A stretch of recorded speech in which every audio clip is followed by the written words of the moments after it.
Well, thank you very much, Pete. Colin, thank you very much for that introduction. That provides a fantastic segue to my presentation. What I'd like to do in my presentation, basically in two parts. First, cover briefly why housing is important and why housing policy matters. And then the majority of the presentation is going to be focused on the evolution of federal housing policy. So you will see how Colin's presentation really was an excellent segue to my presentation. So why is housing important for individuals and families? Shelter is a basic human need. And I'd like to read a statement from a document issued in 1986 that really captures the importance of housing in a very, very pithy and a comprehensive manner. This was issued by the Massachusetts Episcopal Diocese in 1986. And here it goes. Shelter in decent, affordable housing is not a luxury. It is a necessity upon which access to other necessities and the development of a healthy, productive families and communities most often depends. Nothing is more essential to the welfare of men, women, and children. Nothing is tied more directly to the recognition of the dignity, worth, and values of persons. Because housing is so closely related to the welfare of persons and to recognition of their values as persons, nothing is a more basic right than the opportunity, regardless of income or class, to live in that kind of housing that supports the welfare of the family and community. Whether persons of limited income have access to adequate shelter is thus for us at its heart both a question of justice and a religious and theological question of central importance. So housing is really important to individuals, families, and communities. Good quality affordable housing increases the life satisfaction that people get. It increases educational outcomes for kids, and it increases productivity. Going back to 1918, 1919, the Department of Labor of the US government used to produce documents and pamphlets that extol the virtues of housing as a means of enhancing productivity. And the house is the largest asset for most American families. If you look at this chart, you would see that at the bottom of the chart, home equity is the biggest asset that families have, and in the bottom quartile of the income distribution. And their non-housing wealth, primarily stocks, is very, very small compared to their housing asset. And as you go up, housing becomes less important relative to housing stock. But in lower income categories, housing value or housing equity is the biggest component of family wealth or household wealth. Since 1970, income mobility has really stagnated in the US. So if you are born in a family that is in the lowest quartile, the chances of getting out of the lowest income quartile has declined significantly and substantially since 1970. And one of the only ways which you can get out of your income quartile and progress upward is through adding equity through home ownership. So therefore, housing becomes a major mechanism for building wealth and achieving the American dream. Availability of good quality, reasonably priced ownership and rental housing increases community stability and civic engagement and makes cities better places. Now, all this we know. Now, 3 years ago, if I were giving this presentation, I'd probably have 3 or 4 slides talking about the importance of housing and the national economy. We get a crash course on that every day, right? Every time we switch on the TV or the radio, we are reminded why housing is important for the national economy. So I won't get into that. But I'd like to highlight the role of housing in local economies. There are economic impacts from new housing construction that happen when construction happens. There are ripple effects from the construction when it's going on. And there are effects that go beyond the construction of housing because of jobs and income generated from new housing construction. When housing prices and rents are high in a particular locality, labor rates go up, making the city, the county, the state an unattractive location for business location. So when companies are looking for places to locate, they look for housing. And if they find that affordable housing or reasonably priced ownership and rental housing is available for their workforce, they tend to favor that place over communities, over cities and counties that don't have reasonably priced rental and ownership housing. And when housing prices and rents are high, then employees of existing businesses may be forced to live outside the city and county limits. That decreases productivity, it decreases labor productivity, it affects profit margins of businesses. And here are some numbers on housing construction. I won't get into this. If someone needs it, I can share it after the panel discussion. So let me get on to the second segment of my presentation, federal housing policy. And I'm going to discuss and present this in basically three segments. Timeline of how federal housing policy has evolved, key features of federal housing policy, and a snapshot of current housing needs at the national level. Now, support for housing. Federal intervention in the housing sector has really been along three lines. Federal intervention has been in housing finance. There's been federal intervention, supply-side intervention in creating more affordable housing units or more reasonably priced units for families, a supply-side intervention, and then a demand-side intervention, helping families buy homes or helping families rent homes. The first major substantive federal involvement came, as Colin said, through the creation of the Home Loan Bank system in 1932. This system was set up by the Hoover administration just before the Depression really broke out and became really, really big, because there was concern that the housing markets had clogged up, there was no liquidity in the housing markets, and this federal home loan bank system was created. Unfortunately, the rate of foreclosures had really climbed, and increasing liquidity in the housing markets did not prevent or reduce the foreclosure rate, and therefore it wasn't very successful. In 1933, the Roosevelt administration, the FDR administration, created the Homeowners Loan Corporation. The Homeowners Loan Corporation was primarily set up to do something about the foreclosure crisis. And did it do? It refinanced 1 in 10 non-farm mortgages in the country. And without the Homeowners Loan Corporation, the Depression would have been much deeper and longer and more profound. And one of the things that the Homeowners Loan Corporation did was to introduce the standard 30-year fixed rate mortgage, which we take for granted nowadays. It wasn't there before, as Colin said. Mortgages required high down payments, and they had 5-year. They were usually 5-year mortgages, and at the end of 5 years, there was a balloon payment, and people survived by refinancing that balloon and then taking out another 5-year mortgage. That was changed dramatically by the Homeowners Loan Corporation. This corporation was a government entity and was one of the first government entities that actually made a profit, and in 1952 was sold off at a profit. The federal government also created a secondary mortgage market through the creation of the Federal Housing Administration in 1934. The Federal Housing Administration was really important to the housing market and evolution of the housing market, because prior to the FHA, when a bank gave out a loan, the bank absorbed the risk of default. The Federal Housing Administration said, well, you, the bank, when you give out the loan conforming to certain guidelines that we prescribe, many of them were good, some of them were bad, like the ones that Gordon illustrated. But if banks gave out loans conforming to those guidelines, then the FHA would insure the bank against default risk.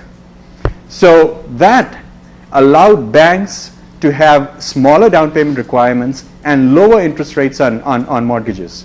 Before the FHA provided this insurance, it was quite common, as Colin said, to have a 50% down payment and interest rates of about 20 to 22%. And shortly after the FHA came into being, down payment requirements reduced to about 30% and then later to 20%, and then interest rates fell from about 20% to 12%, 9%, and 8%, and so on. The federal government also created Fannie Mae and Freddie Mac. Fannie Mae was created in 1934 as a government entity to buy up mortgages that were issued by banks across the country, and that mortgages that conformed with the FHA guidelines. So when a bank issues a mortgage, it is basically lending money, and that money is then taken away from the bank's assets, right? The bank is given out that money. So the bank has lesser capital after it gives out money. Now most banks like to keep that capital. What the Fannie Mae did, the Fannie Mae offered to buy those mortgages and pay the bank the money that it had loaned out. So therefore it created a secondary market for the mortgage. The primary market being the bank that originates the mortgage, and Fannie Mae being the secondary market entity that buys these mortgages. So banks with little money could give out lots of mortgages, because if they gave out these mortgages conforming to FHA regulations, then Fannie Mae would buy them. Fannie Mae was converted to a private corporation in 1968. So from 1934 to 1968, for about 35 years, it existed as a government entity. It was converted to a private corporation in 1968 and traded on the New York Stock Exchange. In 2008, 40 years after its creation, because of the foreclosure crisis, it was taken over by the government and now really is a government entity for all intents and purposes. Freddie Mac was created in 1969 and played a similar function, except it was a secondary market player for mortgages originated by depository institutions, that is thrifts and savings and loan companies, not necessarily for non-depository institutions such as banks.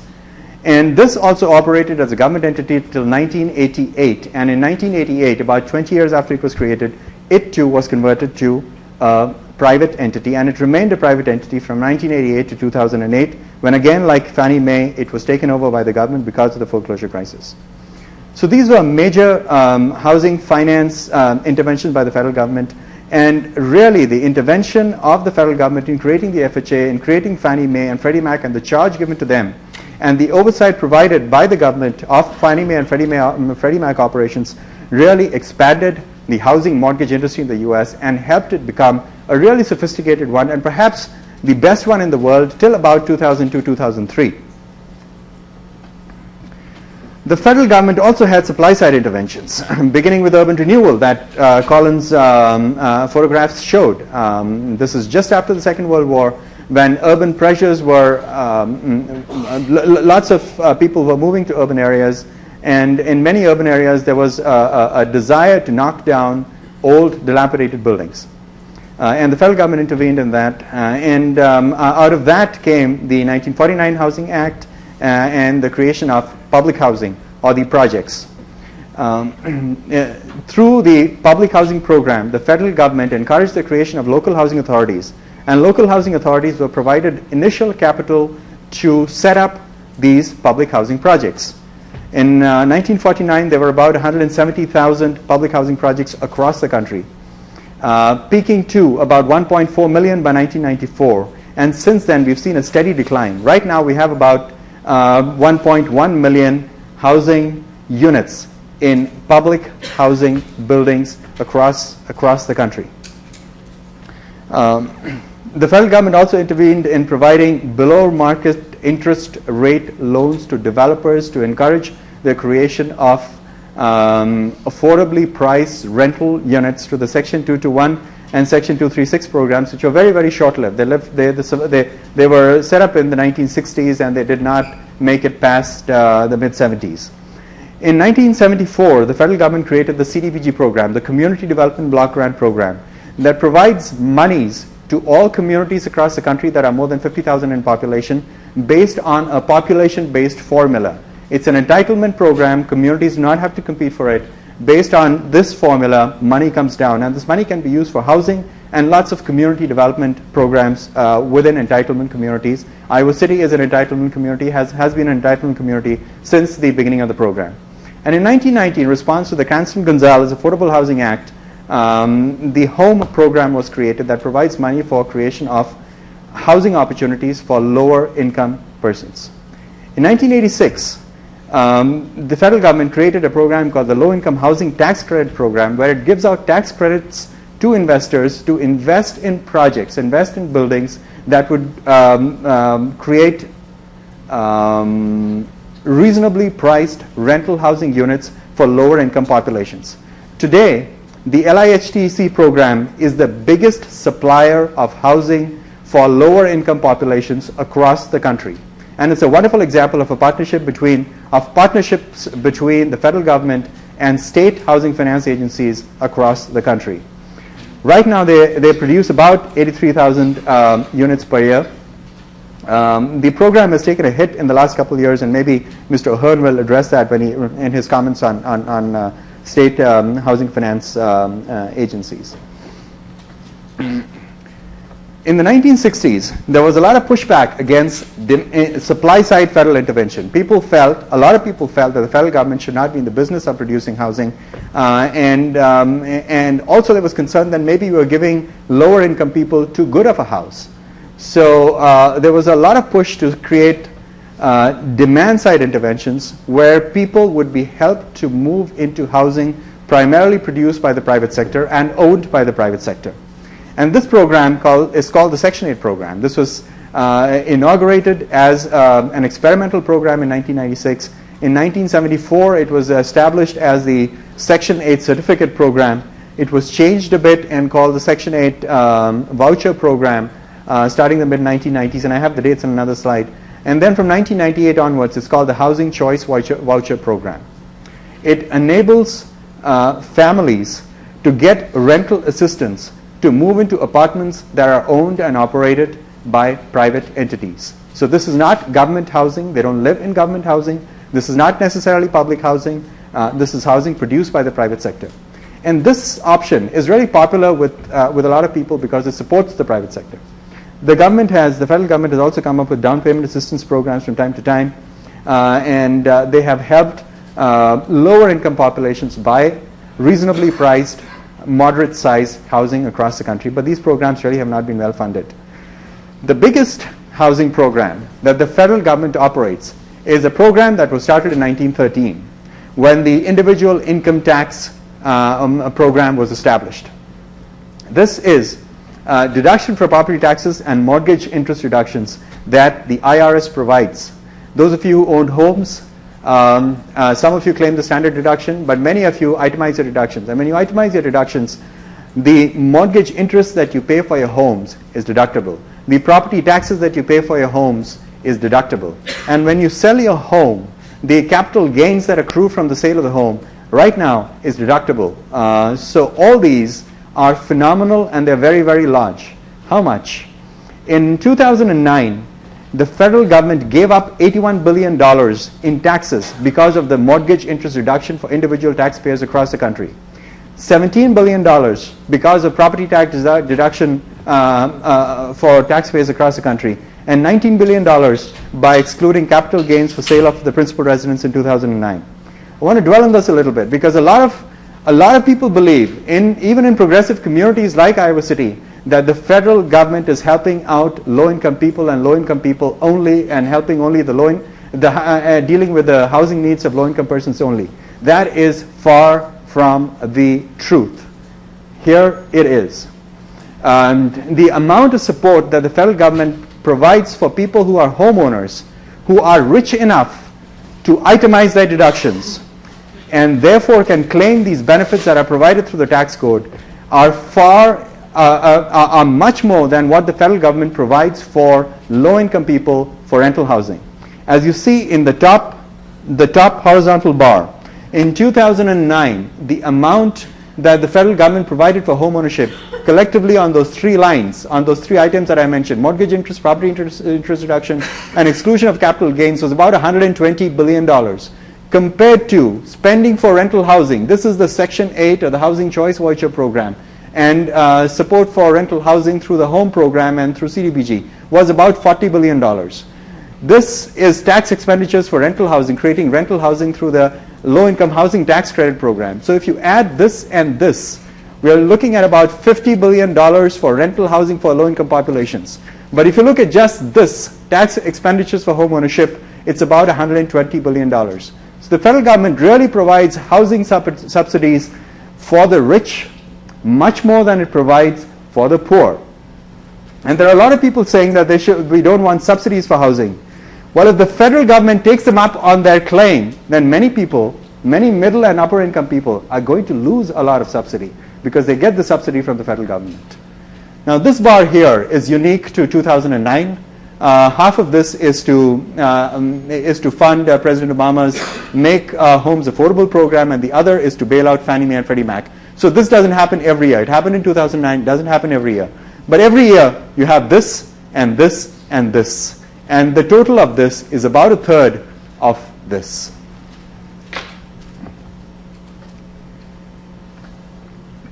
So to briefly recap, The federal government was engaged in mortgage markets and finance 1933 to about 1968, because actively engaged with Fannie Mae and Freddie Mac, and then hands off till about 2008. There were a couple of legislations in between. The federal an act called the FIREA Act in 1987, the Community Reinvestment Act of 1977, the HMDA Act of 1974. There were a couple of acts in between, but by and large, the federal government was not actively engaged in intervention in mortgage markets and finance.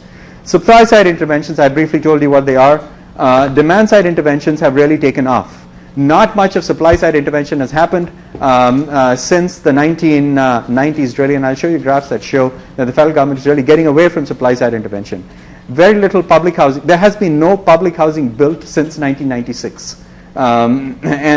There's been a program called Hope 6 that has been essentially knocking down public housing units and building far fewer, better quality housing units instead. But the biggest enduring trend in federal housing policy is the subsidy for homeowners. This has been from 1913 onwards. So here you can see how the federal government has really reduced support for housing, especially rental housing and housing for low-income populations. And the number of people who are added or given housing support through federal programs, low-income people who are given housing support through federal programs, the annual increase, this is year-to-year increase. Each of these bars show year-to-year increase. There has been really no increase for quite a long time. There's very little year-to-year increase for quite a long time. So what has happened is this. Beginning 1981, housing support for low-income persons, especially for renters, has been kicked or pushed towards the state government and localities. And the federal housing and the federal government has really taken its hands off that responsibility. Now there are two other trends that I'd like to highlight in federal housing policy. The first is when the government is concerned about housing, when the federal government is concerned about housing in the 1910s and 20s, there was a strong emphasis on the quality of housing. Houses were pretty bad, and neighborhoods were pretty bad. But beginning 1930, 1940, because of efforts by state agencies, encouragement from the federal government, and efforts by local agencies in adopting building codes, in adopting zoning ordinances, the quality of housing and the quality of neighborhoods has increased. And therefore, the focus has shifted to affordability. So what is affordability and why is it important? If people pay too much of their income towards housing cost, then they have very little left over for other quality of life expenses. And these graphs show that. If you look at what households spend in the bottom quartile, a household with high housing outlays in this orange color, and a household with low housing outlays in this gray color, the household with low housing outlays can afford to spend more on food. And because they are in the same income quartile, it's very clear that a household that spends more on housing is compromising on its food expenses, compromising on its transportation expenses, compromising on health care, compromising on clothing because of high housing costs. So what is then affordable housing? Economists did a lot of studies and they have revisited this again and again, and the conclusion is that households should not be paying more than 30% of their income towards housing costs, regardless of their income. And if they are, then especially in lower income households, they are compromising on other essential quality of life expenses. And so affordable housing for policy discussion and policy matters is not about the kind of house, it's not about whether it's ownership housing or rental housing, it is about how much people pay as a proportion of income to stay in that ownership or rental house, regardless of what it looks like or where it's located. Now, changes in affordability have been have really drawn a lot of attention. In the 1990s, the decade of the 1990s was the decade of phenomenal economic expansion and economic prosperity. And one expected that at the end of the decade, we would have more people who are not paying too much for housing. But here are the results of analysis from data on people living in the 100 biggest metropolitan areas in the country. In spite of phenomenal increases in income, in spite of phenomenal economic prosperity that happened in the 1990s, the percentage of the population living in the 100 largest metropolitan areas in the country who were housing cost burden, paying more than 30% of their income for rental or ownership housing, did not change. This figure did not change. And in some ways, the seeds of the foreclosure crisis that the country is facing today lie there. And you can see that people in low-income categories have more housing cost burden than people in upper-income categories. And affordability problems really surged through the housing boom as well. The housing boom that we saw from 2001 to about 2006 or 2007. They did not decrease. People paying more for housing than 30% really increased. And there are a large number of people who are really, really significantly cost burdened. I've run way over my time, so I'm going to just shut up now and hand the mic to Joe, who has a fantastic presentation on what the state does.